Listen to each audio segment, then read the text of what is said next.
जय हिंद साथियों, आप सभी का स्वागत है वॉइस ऑफ भारत में। मैं फ़हीम खान। इस वक्त हम एक ऐसे व्यक्ति के साथ खड़े हैं जिसने एक फ़ाइनेंस करवाया मोबाइल, और मोबाइल फ़ाइनेंस कराने के बाद ऐसे धोखाधड़ी के बहुत केसेस आपको देखने को मिल रहे हैं। आपको बता देते हैं, ये वो कस्टमर हैं जिन्होंने मोबाइल तो ख़रीदा, लेकिन मोबाइल ख़रीदने के बाद तकरीबन पैसा भी मोबाइल का पूरा चला गया, सब कुछ कंप्लीट हो गया, लेकिन आज भी फाइनेंसर कंपनी की तरफ से इनके पास फ़ोन आ रहे हैं कि किस्तें जमा करा दीजिए। अब ये क्या मामला है पूरा, और आप लोगों के लिए वीडियो इसलिए इम्पोर्टेंट होने वाली है क्योंकि आप कोई भी प्रोडक्ट ख़रीदते तो हैं किसी शोरूम से, लेकिन वो ख़रीदने के बाद आप किस्तें देते किसको हैं ये आपको अभी तक पता ही नहीं चल रहा है। आपके अकाउंट से निकाल लिए जाते हैं, लेकिन आपको ये पता नहीं चलता है कि आखिरकार कौन वो शख्स है जो ये सब कुछ कर रहा है, पैसे निकाल ले रहा है। पैसे निकालने के बाद आपका जो प्रोडक्ट है उस प्रोडक्ट की एक भी किस्त जमा ही नहीं होती है। बहुत सारे लोग बाइक ले लेते हैं, मोबाइल ले लेते हैं, उनसे किस्तें ऑफलाइन ले ली जाती हैं, और ऑफलाइन किस्तें लेने के बाद वो पैसा उन जो ब्रोकर होते हैं उनकी जेब में चला जाता है। आपके लिए कोई भी पैसा वहाँ पर आपके मोबाइल कर आपके कोई प्रोडक्ट के लिए जमा नहीं किया जाता है, जिसके बाद फाइनेंसर कंपनियां आपके ऊपर एक भी रुपया नहीं छोड़ती हैं, पूरे ब्याज समेत पूरा पैसा वसूला जाता है। तो वो पैसा फिर कहाँ से लिया जाता है? ये पैसा सिंगल प्रोडक्ट का डबल पैसा लिया जाता है उसी कस्टमर से। तो आज हमारे साथ मन्नू चौहान जी हैं, नारंगमत्ता से व्यापार मंडल में कोषाध्यक्ष हैं, और इनसे हम बात करेंगे क्योंकि इन्होंने एक प्रोडक्ट ख़रीदा, उस प्रोडक्ट को ख़रीदने के बाद आज तक ये पैसे ही भरते जा रहे हैं और अभी भी पूरा पैसा नहीं भरा गया है। मन्नू चौहान जी से बात करेंगे। कैसे हैं सर? जय हिंद, जय भारत। मैं मन्नू चौहान नारंगमत्ता से। मैंने नारंगमत्ता शॉप से एक प्रोडक्ट लिया था मोबाइल, तो उसका फाइनेंस कराया था। कौन सा मोबाइल था और कितने रुपए का था? मोबाइल 15,000 रुपये के लमसम था। फाइनेंस हुआ था उस पर 10-12 हज़ार रुपये का। HDB कंपनी है जो फाइनेंस, जी उस पर फाइनेंस हुआ। तो उन्होंने सारी फॉर्मेलिटियाँ पहले पूरी कर ली थी। उसके बाद 2-3 किस्तें बैंक से कटी। उसके बाद कहते हैं कि आपकी किस्तें नहीं कट रही। मैंने कहा बैंक में तो बैलेंस है, तो कह रहे पता नहीं, लेकिन आपको कैश करा दो। मैंने कहा मेरे पास टाइम नहीं, उस टाइम बिजी था मैं। तो कह रहे ठीक है हम करा देंगे। एक हफ्ते का रोज़ फ़ोन आता था, सर एड्रेस बता दीजिए कहाँ आना है कहाँ आना है। रोज़ मैं बताता था मेरी फर्म पे आ जाइए आप, बालाजी टेंट हाउस है गेस्ट हाउस के ठीक सामने। फिर कहते ठीक है कल आएंगे परसों आएंगे। फिर एक दिन हल्द्वानी से फ़ोन आता है कि भैया वो मैं किस्त लेने आ रहा था। मैंने कहा ठीक है आ जाइए ऐसी जगह, ठीक है। थोड़ी देर फ़ोन आता है, कह रहा कि सर जी प्लीज़ आप ना, मैं स्पेशल आपके लिए आऊँगा, आप मेरे को गूगल पे कर दीजिए। मैंने सर ऐसे तो कोई तरीका ही नहीं है। बोले सर विश्वास तो करिए आप। मैंने कर दिया है, 1810 रुपये की, और उसने मुझे स्लिप भेज दी। नेक्स्ट अगले मंथ फिर से फ़ोन आता है, कहता सर, मैंने कहा ये कोई तरीका नहीं है भैया, या तो सारे पैसे मुझे बता दो कितने देने और आप आ जाओ ले जाइए। बोले 7,500 रुपये बचते हैं आपके और आप 7,000 रुपये कर दीजिए। मैंने उसको कर दिया, उस बंदे की नीयत बिगड़ गई। अगले मंथ फिर फ़ोन आ जाता है। मैंने कहा मैंने तो पैसे दे दिए सारे। कहते नहीं पैसे तो आए नहीं, आपने गूगल पे क्यों किया? जब पहले बंदे को गूगल पे करके रसीद भेज रहा है, आपका सारा कुछ भेज रहा है, कह रहे हैं हमारी कंपनी का बंदा नहीं। आपने पूरी फाइनल पेमेंट कर दी थी? जी फाइनल कर दी। ठीक है, फ्रॉड इन्होंने खुद ही कराया है।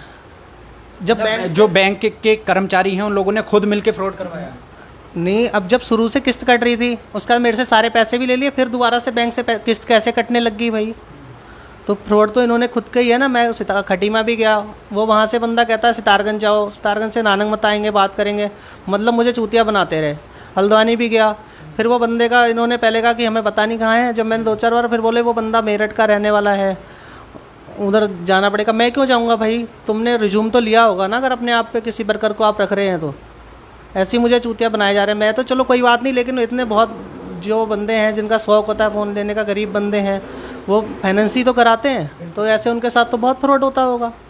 मैं यही चाहता हूँ कि किसी के साथ ये ना हो, ये गलत है।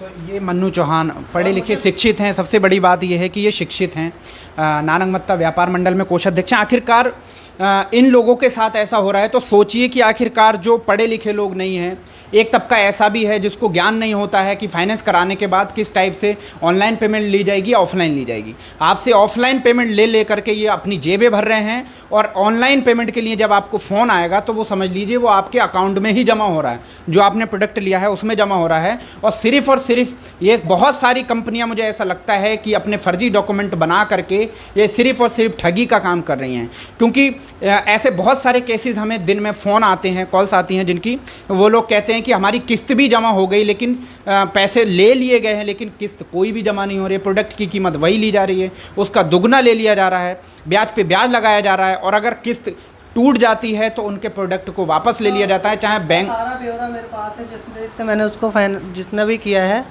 बैलेंस को उस पर किया है, सारी बातें होती रही, मेरे पास सारा प्रूफ है उसका।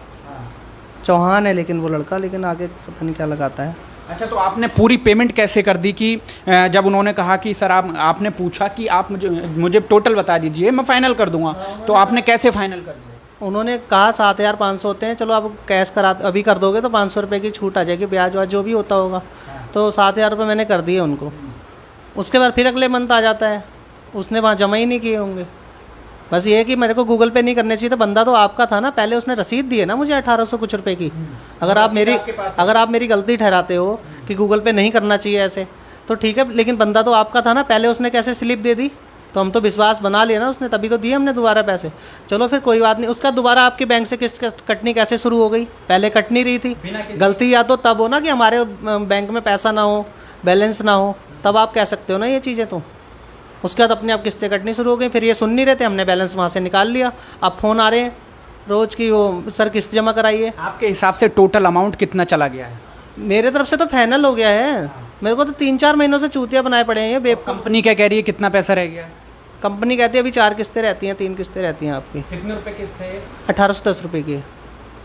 और ये सिविल के मैडम के नाम लिया था, मैंने कहा सिविल के चक्कर से किसी ने कहा था कि सिविल बढ़ जाएगी, अब एक प्रोडक्ट ले लो फाइनेंस पे, तो ले लिया। 7,500 रुपये भी बाकी है मतलब उनके हिसाब से? उनके हिसाब से हाँ 5-6 हज़ार रुपये रहते हैं सर। तो ये आप लोग देख रहे हैं मन्नू चौहान हैं नानकमता से, इनके साथ इस तरह की धोखाधड़ी हुई है। ये एक ऐसे शख्स नहीं है कि इनके साथ पहली बार हुआ हो, ऐसे बहुत सारे शख्स हैं, बहुत सारे ऐसे लोग हैं जिनके साथ ऐसी धोखाधड़ी आए दिन होती रहती है। डिजिटल का ज़माना हो गया है तो लोग डिजिटल तरीके से फ्रॉड पना कर रहे हैं।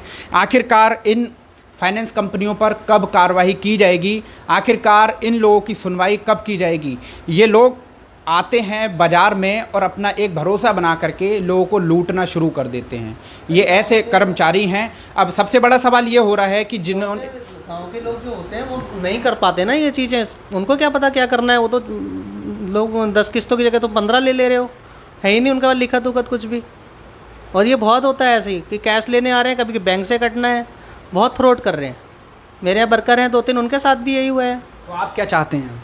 मैं चाहता हूँ कि इसका न्याय होना चाहिए, जो भी है बंदे को ढूंढ के दो, जो भी है कंपनी ये बात का मुद्दा उठाए, मतलब जो भी है इसको क्लियर करे। अच्छा, आप कंपनी क्या कह रही है जिसने आपको किस्तें दी थी? और कंपनी उस वर्कर के लिए क्या कह रही है? वर्कर के लिए कुछ नहीं कहती, कहती आप पैसे जमा करो। मैं कहता हूँ मेरे जो बंदा है मेरे पास तो सारा प्रूफ है ना भाई, बंदा आपका है, आपने रिज्यूम लिया होगा, ऐसे थोड़ी आप रख लोगे किसी को भी। या तो आपकी मिली भगत है, आपका 50-50 रहता होगा, परसेंटों का रहता होगा सारा, जो आपका स्टाफ है खटीमार, सितारगंज और नानकमता को लेके, हल्द्वानी को लेके है, तो सारे मिले हुए ना, कोई भी लाइन पे लेके बात नहीं करता है।